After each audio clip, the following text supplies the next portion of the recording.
And I'm delighted to be here on this, beautiful occasion, a fantastic occasion in Ceol Cobrai Community Hall in Glin in County Limerick.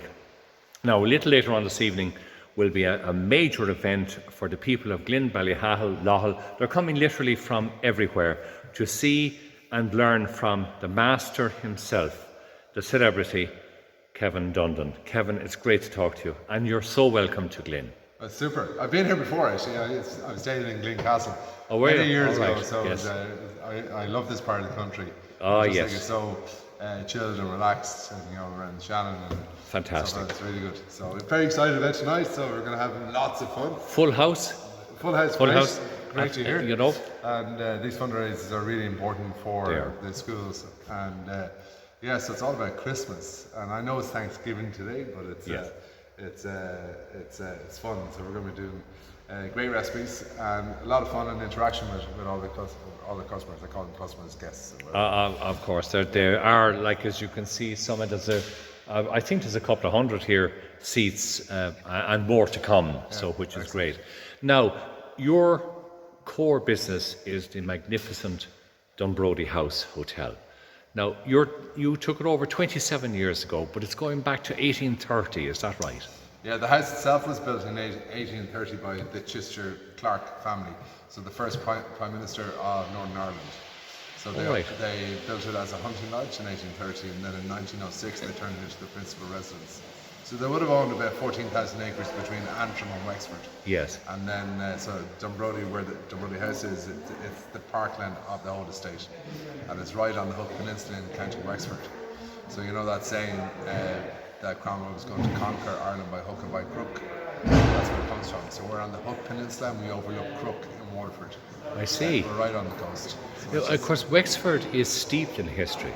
Like if we go back even, 1798, the rising and all of that, the start of many a year of what we'd say rebellion, which is actually still in our genes, isn't it? Which is great, and it's great to have that, because I think it's very important to have fight in you for life. And you have to.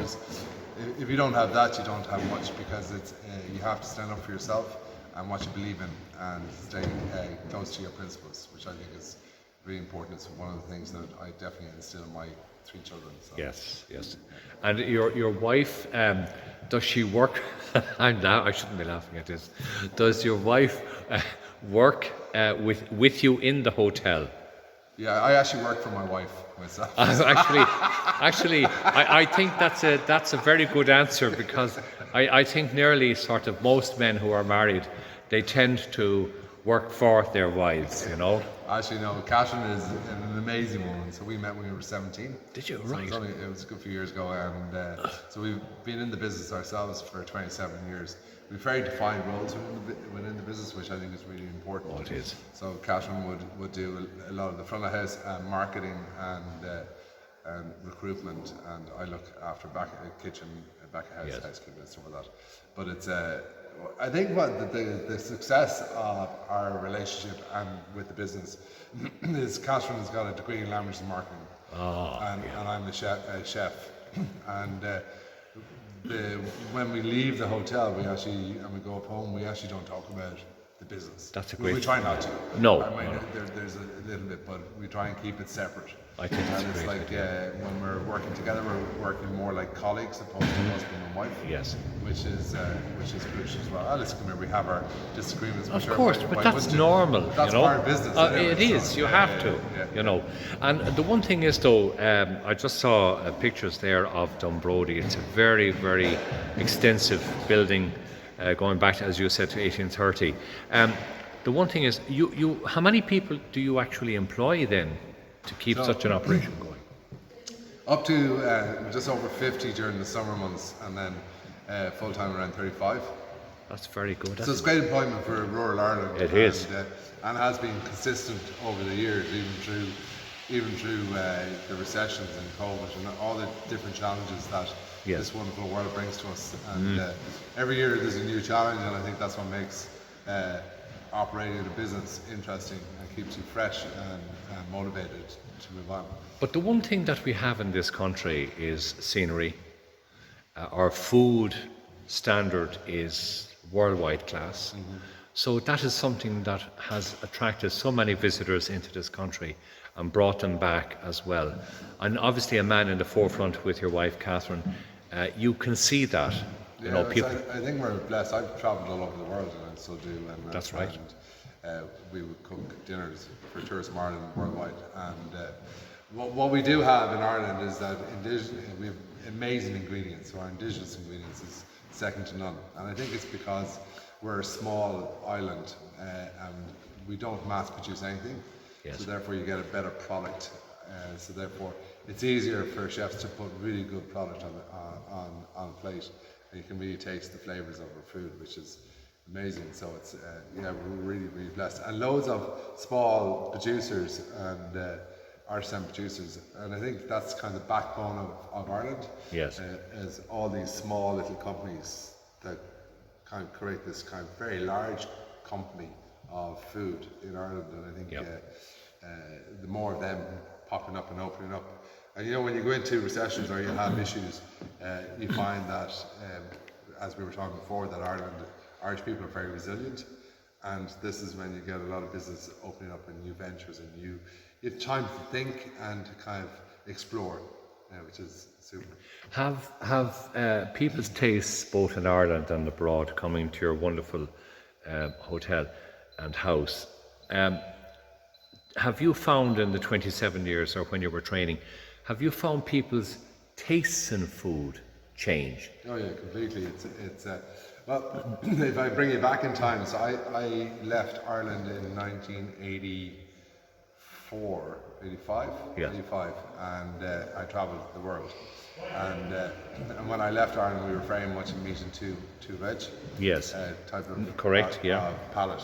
And when I came back, what was interesting is we all started traveling a lot more, so therefore our palate got more educated. So then when we came back into Ireland, the chefs of Ireland were challenged because the patrons' palate had improved so much, and I think that's what it is. It's the palate is. It's all about improvement. It's like your first pint of Guinness that you have. It's not very pleasant, but you get used to it very fast. Yeah. So it's like I remember it so well. Oh, I can tell you. After one pint of Guinness, I was on the floor. Yeah, it's the same with food though. It's great, and and you know what? Like for me, it's our food that we would create will be easy enough to follow. I always like to put some sort of mystique into it. So if I'm doing like a beef burger, for example, yes, and you would do all the classic ingredients in there, and my trick is I put a little bit of cinnamon in it. And the idea is that you're eating the beef burger and you're getting all the flavours, you're getting the beef, but there's something there that you're not sure what it is. You're liking it, but you're not sure but what that does is it actually creates a fantastic conversation around the table about food. And I think if people are talking about the food around the table, we've won. Oh, well, you know, you certainly have. And the other point then is nutrition, because we're all told about certain types of meat to avoid because of cholesterol and because of heart, cardiac problems and all of that. Are you finding people now are more conscious of healthy food? Yeah, well, I don't know. It's a very interesting thing. Is the most important thing that you need to do for a diet is a balanced diet. So not too much of one thing. So not too many proteins or too much carbs. There's at certain times of year you need like at this time of year that you need a lot more slow release carbs because it's slow cooking, so stews, root vegetables. But that's what's growing around us at the moment. And there's a reason why it's growing around, because that's what we need. And during the summer months you need to eat a lot more fish and lighter salads. Salads, yes. So you don't need, your body doesn't need as much like that. But like people are very conscious about what they're actually putting into their bodies now, which is fantastic. Yes. And I think it's because our economy is improved, so we might have a little bit more money in our pockets. I know it's kind of weird to say that. I know. But it's true. We would spend more on food now than we probably would have done years back. Are you You finding? can actually see the kids now are taller, bigger. Yeah, they are. Yeah. So, Absolutely. and even if you go back into the Irish country cottage, which are beautiful around Yes. Ireland, like the doors, Oh, yeah. the front doors are like Way down. 5'6" doors. Yes, yeah, that's now right. Now they're No. 6'6", 6'7" Yes. doors. They going in. So it's have to. mad. They say that mankind generates every 4,000 years. So we're actually getting taller now. Yeah. Our new generations will be taller, probably broader as well. There is a trend, Kevin, as well, in this country and abroad for people that are not eating too much meat, but more of non-meat products. Do you find that happening in Dunbrody House? Well, not really, but like, listen, we all eat vegetarian food without Yeah. realising we're eating vegetarian food. So like we might have a lovely Spanish omelette midweek with a salad or something like that, or beans. And sure, that's vegetarian. So It is, yeah. And for me, I eat what my body tells me to eat or asks me to eat. Yeah, So of like I course. mightn't have a steak for 2 weeks or 3 weeks, but then I'll wake up and I say, I'd love a steak. I'd love a steak. I know. And I go and get one. So it's like we would eat in our house. We'd eat a lot of chicken and fish, but it was listen. People are conscious, but like I can't see any more. But like it moves. So there was a lot of gluten-free, gluten intolerant people, and then they've gone to vegan.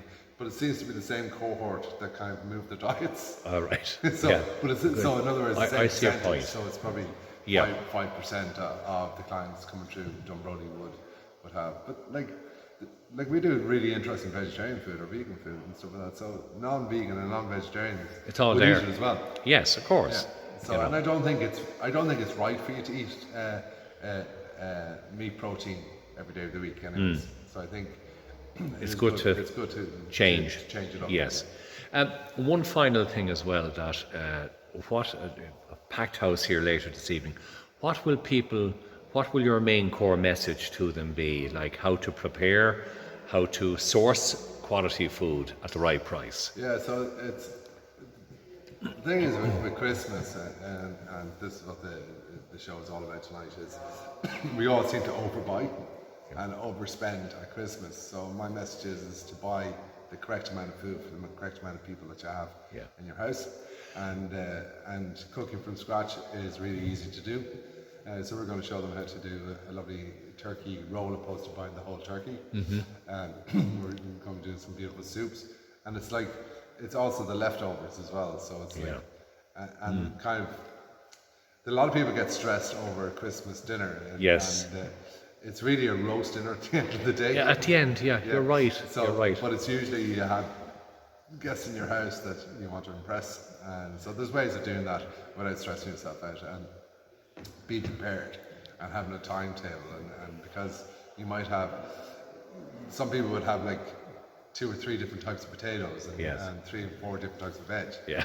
Is that really necessary? Yeah. Like if you do like really good roast potatoes and mashed potato can be done already. Yes. And then 1 vegetable or 2 vegetables, lovely carrots, lovely Brussels sprouts. That's it. You're Full done. stop. Yeah, You're you done. are. You're done. And it's I mean, delicious and it's gorgeous, and it's going to be better flavour because you have more time to spend on those few Yes, things. I opposed agree. to little time to spend on lots of things. So. but just taking up your point there as well about people overspending, overeating.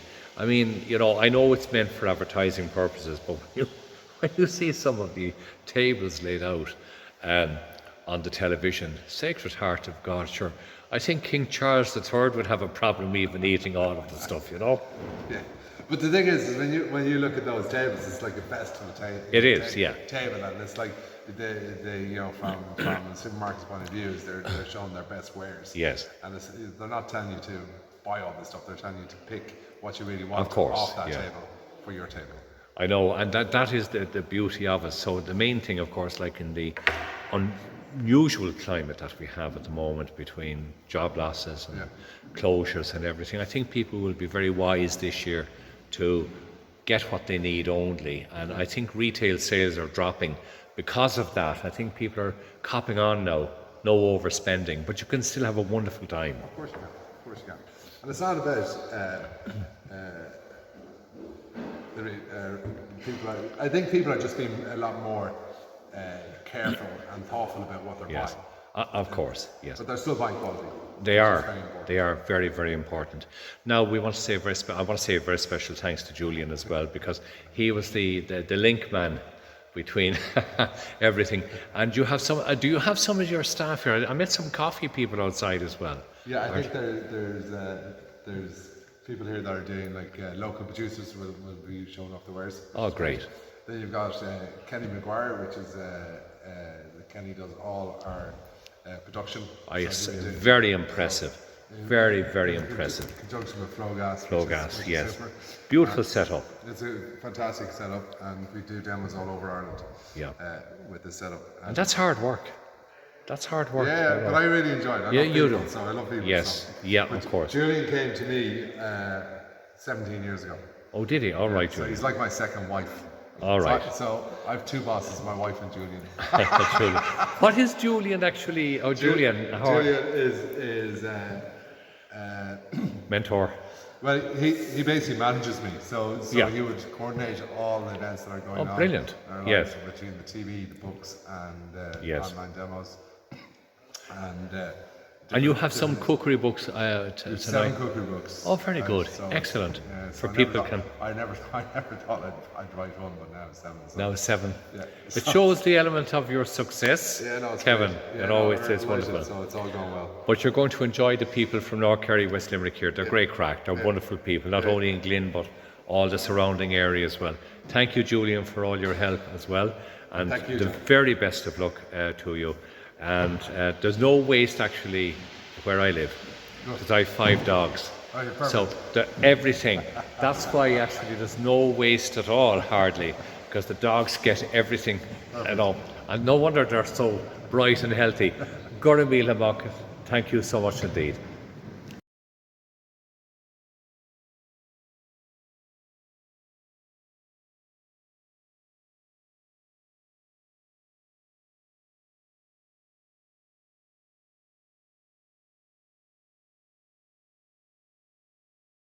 Now, one of the exhibits here this evening is Velo Coffee. Now, everyone knows I drink, I eat coffee, morning, noon and night. That's the way I am. I actually prefer it more than food. I love, by the way, just giving a hint, I love Americano, no milk, no sugar, straight as it is. But it's great to talk to you, and you're very welcome to Glin. Now, what's your first name? So my name's Debbie. Debbie. And this is Danny. Debbie and Dan, very nice. Actually, Debbie and Danny, that's nearly as good as Velo Coffee. Yeah. Debbie and Danny Coffee, very nice, very good. So thank you for welcoming us and thanks for having us here. We are from Velo Coffee Roasters. We are a roastery based in Cork, in Mayfield. Yes. The business is owned by Rob Hogan, and he is very, very passionate about coffee as well. So the blend we'll be serving today is our tandem blend, which is from Brazil and Colombia. All right. Yes. It is a medium roast coffee. It's an all drinking day coffee, and we've also won awards. So we pride ourselves on our speciality coffee. Velo, we are one of the, I would say, the best coffee, actually, not one, the Right. best coffee. And yeah, we're delighted to share this occasion with your It's a specialist coffee then, Yes, really, that is handcrafted Yeah. in many ways. Yes. So yeah, it's a speciality coffee. What we're also doing today is we're going to be offering to the consumers a little morning pixie as well, which is another little nice blend from Velo. Right. It's a little package deal we're going to offer. We'll be Great. serving cappuccinos, Americanos. I'll be here for the Americano. Oh, definitely. Yes. We're just going to heat up the machine. It takes about 15 minutes, and Yeah, then we're great. ready to start serving. Fantastic. Yeah. You know, I can see the queues outside the door because everyone in this country, and I think you know the market more than anybody. They say tea, but I have a funny feeling it's coffee that people love in this country. All the various types of tastes Yes.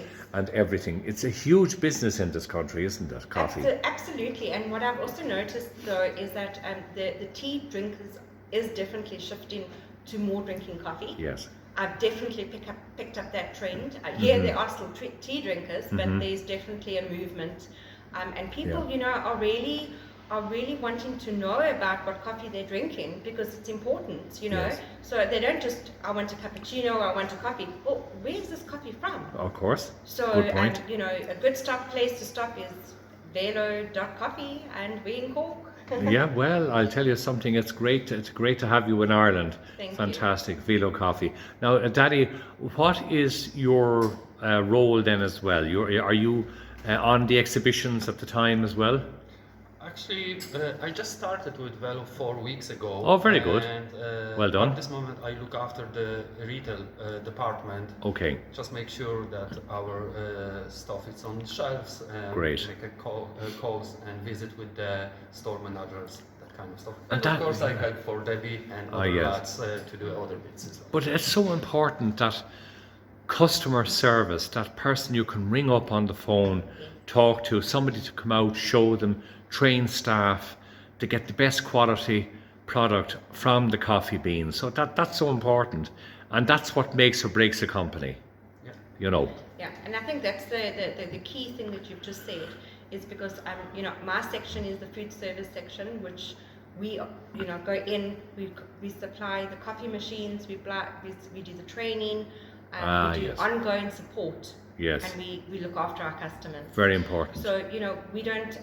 We would say it's more of a partnership with our customers than Yes. our customer. All right. So Big difference. big difference. Yes. So Well, yeah. that'll be the root of your success, Yes. and you will be successful. Congratulations. Very welcome to Glin, Thanks and for we'll having catch you later. Thank you. Oh, by the way, my Americano is no milk, no sugar. Considered Straight. it done. Straight up. Straight. And somebody said to me that I was buying a whiskey there recently, and they said, "And are you not going to mix it?" No, that's not drink. Yeah. You drink whiskey neat for whiskey. You drink coffee neat for coffee. Huh? Absolutely. That's it. Like Rob and our boss, he has a double espresso. Yes. Now, that's a genuine coffee drinker. Oh, that's a strong one. Yes. Yeah. Thank you. We'll catch you later. Thank you so much. Thank you. And Siobhan, I promise you, I will not ever call you Carmel again. I promise. It's old age with me. That's my excuse anyway. But but it was great actually meeting you up at the centre of your production, Carney's in Ballyhahill. But now this is a great idea. Now just a Merry Christmas gift box. Box here, and it's like Right. a taste of Christmas. Yeah. Completely in it. So we have our Christmas cake, our mince pies, our mini Lovely. mince pies, our oatmeal raisin cookies, and our shortbread cookies. Pretty so good. it's an ideal gift. It is actually. It's out at €30, and you kind of have a bit of everything to cover Christmas all in the one box. I think that's a great idea. It's very, very good. I suppose you wouldn't throw in a turkey as well for that one.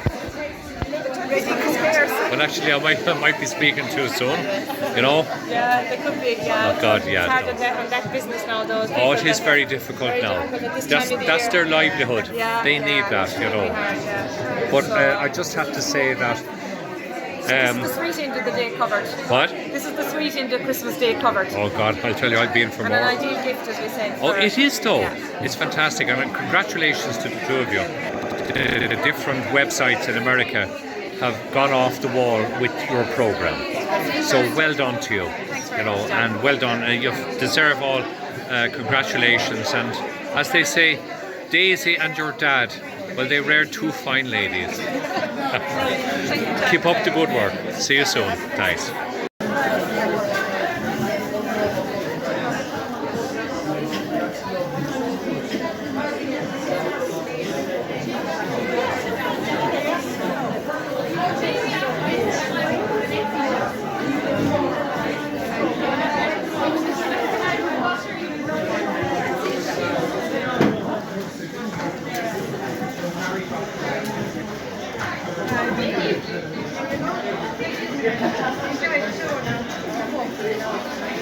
I'm sure it will be very enjoyable. It's easy listening anyway. Yes. Thank you. Thanks, Mary.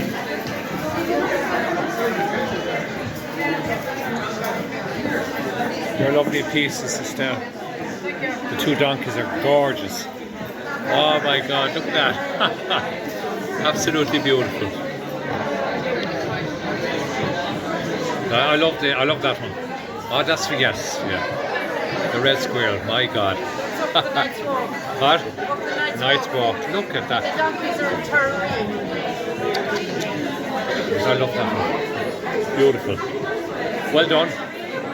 Thanks, Estelle. Beautiful. Oh yeah. Oh look. Was that local as well? The hare. The night. They're all up there. Must be a great wildlife centre.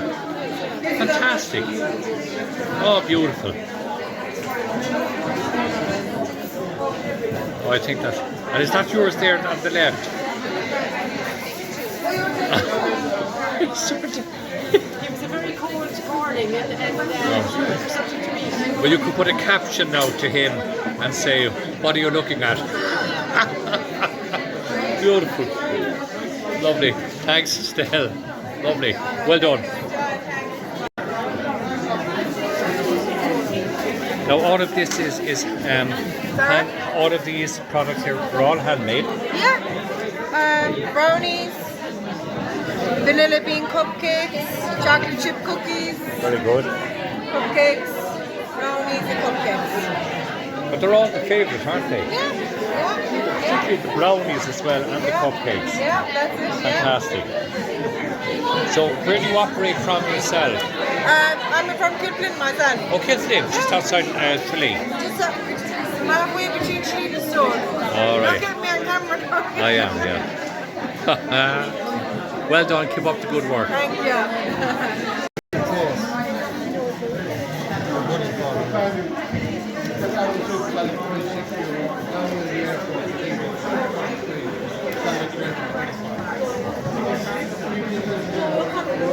Sorry? Donny. Maybe. Don't work away though, you're grand. So, would you like to taste? That's salt and chili.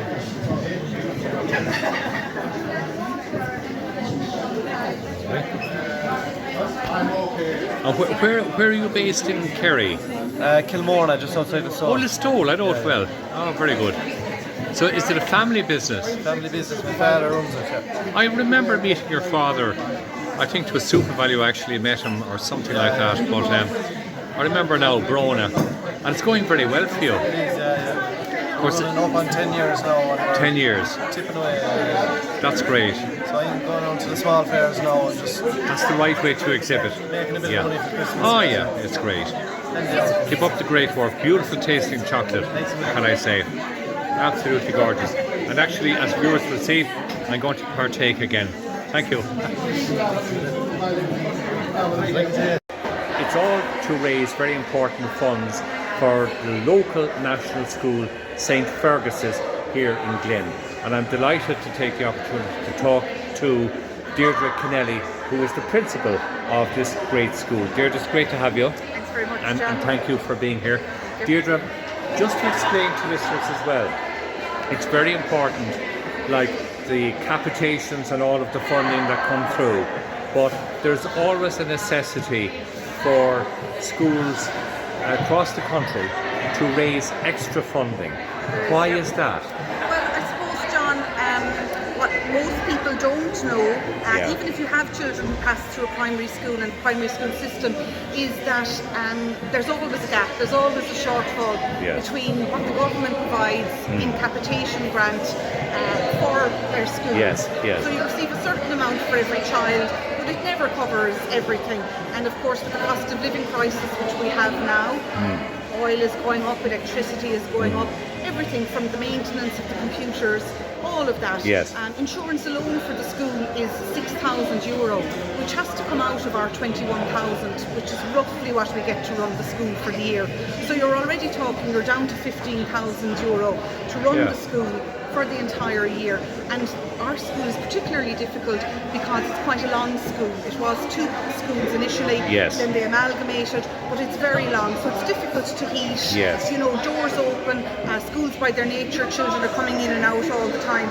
So we're just finding it's very difficult to make ends meet. Right, and you see, so if you take 6,000 straight away from your local money or your money from the department, You're trying to manage. How many pupils in the school presently, Deirdre? We actually have 148 pupils now, John. We're the That's biggest a we ever lot. were. It's great. It's a great problem to have. Yes. It's the biggest the school has been, and we actually have enough pupils for an extra classroom teacher next I year. was just about to ask that. Yeah. Yes, So we have fantastic. 5 classroom teachers at the moment and an ASD class which we opened last year. Excellent. We are waiting on a new build to come on that. So we will have 2 extra ASD classrooms, multi-sensory room, Yes. general purpose hall, all of that which comes. But in the meantime, we have to foot the bill and meet the costs for running our ASD class in the meantime. But look, it's great, 148 pupils, and as I say, a 6th classroom teacher next year. It's just brilliant. That is excellent, Yeah. because I was just about to ask, how many teachers are there? So there's 5 teachers. Well, there's 5 classroom teachers, John, Yes. and we have 2 SETs, which is the new term for what would have been resource and learning support Yes. in the past, Yeah. and then we have 10 hours SET from a neighbouring school. So a teacher travels for 2 hours every day to our school for that. And I was just up at the school, just taking a photo shoot at the outside, and you are right. It's the building is very long. Yes. So I can imagine, obviously, as you said, the cost of heating that is enormous. Now, what is the age range then of primary school or national school now at the moment? Yeah, Then? most of our children would be 5 when they start school, or Right. very near to 5. Yes. Very few children would start at 4 now, John. I suppose the oldest we would have would be 13. We have no 13-year-old at the moment, actually. The eldest would be 12. So that's the age span you're talking about. Children aren't legally obliged to start school until they're 6, but Yes. most of the children in Ireland would start around late 4, 5 years of age. I remember many years ago, decades and decades ago, going to national school to the sisters up in Iona Road in Dublin. That's where I was born and reared. But do you think that people take teachers for granted? Because we're always slagging about, oh, come on now, the holidays and we're off 3 for 3 months o'clock, off, and I know. Maybe in the past, I suppose maybe thank God for small mercies. Maybe the only good thing that maybe came out of COVID from the point of view of schools is maybe people now realise that when we were at home with our own children, and myself included, very difficult to teach your own child, only having 1 or 2. So, if you multiply that by, our biggest class would be 33 children, and each of those children has their own learning style. Yes. Each child has their own learning abilities. Yes. So you're trying to meet each child where they are at and bring them to their full potential. So I'm not sure people are as tough or as begrudging maybe, or as hard on teachers as they were pre-COVID.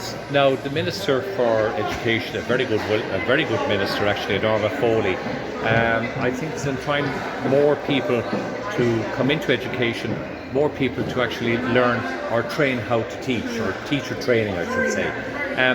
Is there a shortfall of teachers coming in to the system now? There is. I'm not convinced that it's that we're not producing enough teachers, John. Yes. I actually think that the problem could be that the lure and the attraction of the Middle East, Dubai, those countries, where it's very attractive for a young person to go and work straight out of college. I think that has a lot to do with it, to tell you the truth. I was at the Irish Principals Conference during the week last week, and Minister Foley spoke, and she wouldn't have got the warm reception that you would have. I suppose we are very much experiencing a subbing crisis. Yes, of course, We're struggling to meet if a teacher is out sick, and we also have problems that the first day of some leaves aren't covered. So if I was out sick in the morning with the flu, the first day of that is not covered.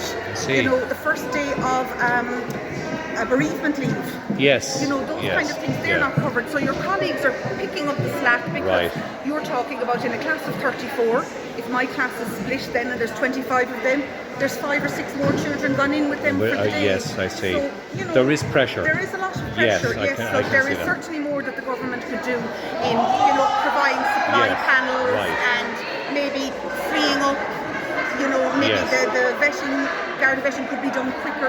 There's things like that could be done, But maybe John. the system will improve, and hopefully you'll get the actual assistance you need. I'm always intrigued.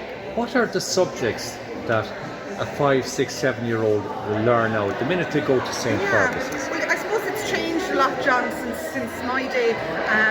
It's the infant class is very much play-based now, Yes, learning yeah. through play.